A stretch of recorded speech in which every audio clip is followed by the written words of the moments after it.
Hi hello welcome back to my YouTube channel. ನಾನು ನಿಮ್ಮ ಪ್ರೀತಿಯ ಮಂಜುನಾಥ್ ವರ್ಷ. ಇವತ್ತು ನಾನು ಕಾಳು ನೆನೆ ಹಾಕ್ತಾಯಿದ್ದೀನಿ. ಏಕೆಂದರೆ ಇದ್ಕಿದ ಬೇಳೆ ಅಲ್ಲ ಮೊಳಕೆ ಕಟ್ಟಿದ ಸಾರು ಮಾಡೋಣ ಅಂತ.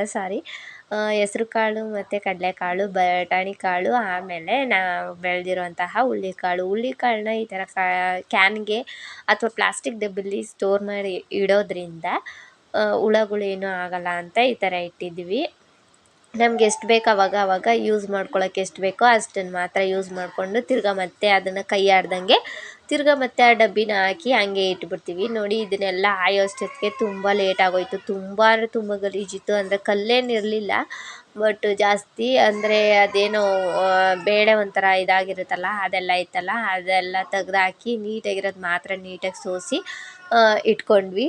ಆಮೇಲೆ ಸ್ವಲ್ಪ ಇದನ್ನೆಲ್ಲ ಆಯ್ದಾದ್ಮೇಲೆ ಸ್ವಲ್ಪ ಬ್ಲೌಸ್ ಹೊಲಿಯೋದಿತ್ತು. ಆ ಬ್ಲೌಸ್ ಹೊಲಿಯೋಣ ಅಂತ ಹೊಲಿತಾ ಇದ್ದೆ. ಅಂದರೆ ನಮ್ಮ ಅತ್ತೆದು ಗ್ರೀನ್ ಕಲರ್ ಬ್ಲೌಸು ಸುಮ್ಮನೆ ಟ್ರೈ ಮಾಡೋಣ ಅಂತ ಟ್ರೈ ಮಾಡ್ತಾಯಿದ್ದೆ. ಒಂದು ನಾಳೆ ಹೊಲ್ದಿದ್ದೆ, ಅದು ಚೆನ್ನಾಗೇ ಬಂದಿತ್ತು. ಅದಕ್ಕೋಸ್ಕರ ಮತ್ತೆ ತಿರ್ಗಾ ಹಂಗೆ ಟ್ರೈ ಮಾಡ್ತಾಯಿದ್ರೆ ಇನ್ನೂ ಚೆನ್ನಾಗಿ ಬರುತ್ತೆ ಅಂತ ಹಂಗೆ ಟ್ರೈ ಮಾಡೋಣ ಅಂತ ಮಾಡ್ತಾಯಿದ್ದೆ. ತುಂಬ ಚೆನ್ನಾಗಿ ಬಂದಿತ್ತು. ನಾನು ಫಸ್ಟ್ ಟೈಮ್ ಎಲ್ಲೂ ಕೂಡ ಕಟ್ಟಿಂಗು ಕಲ್ತಿಲ್ಲ, ಎಲ್ಲಿಗೂ ಕ್ಲಾಸ್ಗೂ ಹೋಗಿಲ್ಲ, ಏನೂ ಇಲ್ಲ. ಬರೀ ಯೂಟ್ಯೂಬಲ್ಲಿ ನೋಡಿಕೊಂಡೇ ಕಟ್ಟಿಂಗು ಸ್ಟಿಚಿಂಗ್ ಎಲ್ಲ ಕಲ್ತ್ಕೊಂಡೆ. ಅದು 3-4 ದಿವಸ ಆಗಿತ್ತು ಅಷ್ಟೇ, ಅಷ್ಟರಲ್ಲೇ ಕಲ್ತಿದ್ದೀನಿ, ಪರವಾಗಿಲ್ಲ. ಮತ್ತು ಗೌನು ಕೂಡ ವಿಡಿಯೋದಲ್ಲಿ ಹಾಕಿದ್ದೀನಿ.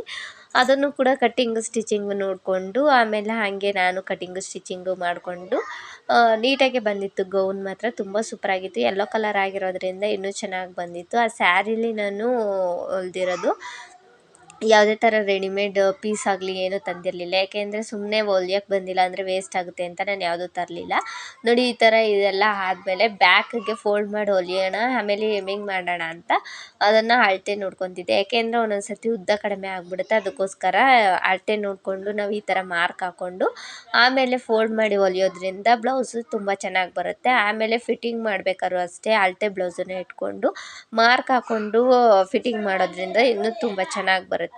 ಆಮೇಲೆ ಅದೆಲ್ಲ ಆದಮೇಲೆ ಫೋಲ್ಡ್ ಮಾಡಿ ಹೊಲಿದ್ಬಿಟ್ಟು ಆಮೇಲೆ ಸ್ವಲ್ಪ ಉಕ್ಸ್ ಹಾಕಿ ಬ್ಲೌಸಿಗೆಲ್ಲ, ಆಮೇಲೆ ಸ್ವಲ್ಪ ಇದು ಎಮ್ಮಿಂಗ್ ಮಾಡೋದೆಲ್ಲ ಇತ್ತಲ್ಲ ಅದೆಲ್ಲ ಮಾಡಿ ನೀಟಾಗಿ ಎಲ್ಲದನ್ನು ಮಾಡೋ ಅಷ್ಟೊತ್ತಿಗೆ ಮಧ್ಯಾಹ್ನ ಆಗೇ ಬಿಡ್ತು. ಅಷ್ಟರೊಳಗೆ ರೆಡಿ ಮಾಡೋಣ ಅಂತ ರೆಡಿ ಮಾಡಿಬಿಟ್ಟು, ನಾಳೆ ಬೇರೆ ಶುಕ್ರವಾರ ಅಂತ ಎಲ್ಲ ದೇವ್ರ ಸಾಮಾನೆಲ್ಲ ತೊಳ್ಕೊಬೇಕಿತ್ತು. ಅದನ್ನೆಲ್ಲ ಮಾಡೋಣ ಅಂತ ಬೇಗ ಉಕ್ಸ್ ಎಲ್ಲ ಹಾಕಿ ಎಲ್ಲ ರೆಡಿ ಮಾಡಿ ಇಟ್ಟೆ. ನೋಡಿ, ಈ ಥರ ಉಕ್ಸನ್ನ ನೀಟಾಗಿ ಟೈಟ್ಗೆ ಹಾಕೋದ್ರಿಂದ ಒಂಚೂರು ಅಂದರೆ ಲೂಸ್ ಆಗೋದಿಲ್ಲ ಮತ್ತು ಬಿದ್ದೋಗ್ಬಿಡುತ್ತಲ್ಲ, ಆ ಥರ ಏನೂ ಆಗೋದಿಲ್ಲ. ನೋಡಿ, ಈ ಥರ ಮೇಲ್ಗಡೆ ಎಲ್ಲ ನಾಟ್ ಹಾಕಿದ್ಮೇಲೆ ನೀಟಾಗಿ ಈ ಥರ ಫೋಲ್ಡ್ ಮಾಡಿ ಹಾಕಿದ್ರೆ ನೀಟಾಗಿ ಬರುತ್ತೆ ಬ್ಲೌಸು. ಆಮೇಲೆ ಟರ್ನ್ ಮಾಡಿಕೊಂಡು ಕೆಳಗಡೆ ಎಲ್ಲ ನಾಟ್ ಹಾಕ್ಕೊಳ್ತಾ ಬಂದರೆ ಬ್ಲೌಸ್ ಅನ್ನೋದು ಉಕ್ಸು ಕೂಡ ಒಂಚೂರು ಕಿತ್ಕೊಳ್ಳೋದಿಲ್ಲ. ಅದನ್ನು ಕೂಡ ನಾನು ಯೂಟ್ಯೂಬಲ್ಲಿ ನೋಡಿಕೊಂಡೆ ಕಲ್ತಿರೋದು ಎಲ್ಲದನ್ನು ಕೂಡ.